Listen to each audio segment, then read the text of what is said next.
Welcome, members. I'm Tom Herget, a candidate willing, able, and eager to be your next president-elect.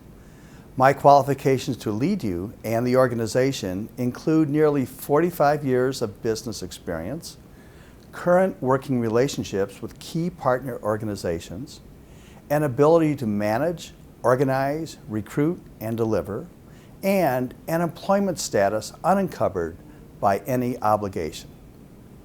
The SOA is run by its board of directors.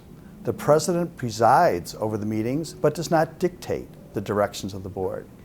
He must work with the board members who are individually and collectively responsible for the actions and inactions of the board. I will work with the board during my 3 years on the leadership team to address the issues that I see as most important. I've itemized 7 of them to share with you now. Number 1.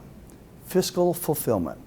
In the past 5 years, despite budgeting for close to break-even, we have experienced significant increase in members' equity.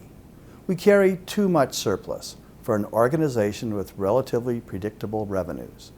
This surplus is invested in financial instruments and not in our members' and candidates' future. We need to recapture the last 5 years' earnings and reinvest them in education and research, as well as to expand the profession. Number 2, expanding the profession. As a member of the SOA's Cultivate Opportunities team, I've been involved with the work to broaden our employment base. Australian and South African actuaries have already proven it can be done. We need more resources to advance our flag to make new homes for actuaries. Number 3, international efforts. Our ability to attract members from other nations and cultures greatly enhances the value of our profession to the public. We need to strengthen even further our presence and performance in Eastern Asia. I've visited and presented in Asia many times, and as a current chair of our international committee, understand how we can continue to enhance our services to members there. Number 4, the general insurance track coupled with the Casualty Actuarial Society relationship. We have invested several $millions in this endeavor and are committed to a significant ongoing annual effort as well. While the numbers of candidates attracted have not been phenomenal, it is way too early to call for a loss recognition study. Our success requires a resolution to conflict with the CAS and the Academy over the signing of NAIC actuarial opinions for P&C companies.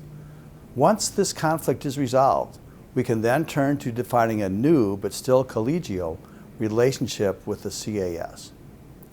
Number 5, the Academy. The Academy is and should remain the voice of the profession in the United States, as should the CIA in Canada. Once the GI Track NAIC issue is resolved, there should be no obstacle in returning to our prior mode of collaboration. Number 6, keeping our eyes on the needs of members and candidates. We have an outstanding actuarial education system, but we cannot take it for granted. We also need to actively identify emerging concerns for our members. Current ones include helping members respond to regulatory changes such as IFRS and global capital initiatives, where I have been both actively involved in informing and educating our members.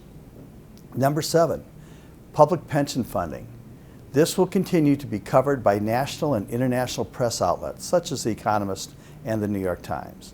I would like to initiate an education program so that life, health, and actuaries other than pension practitioners gain an understanding of the root causes of this condition.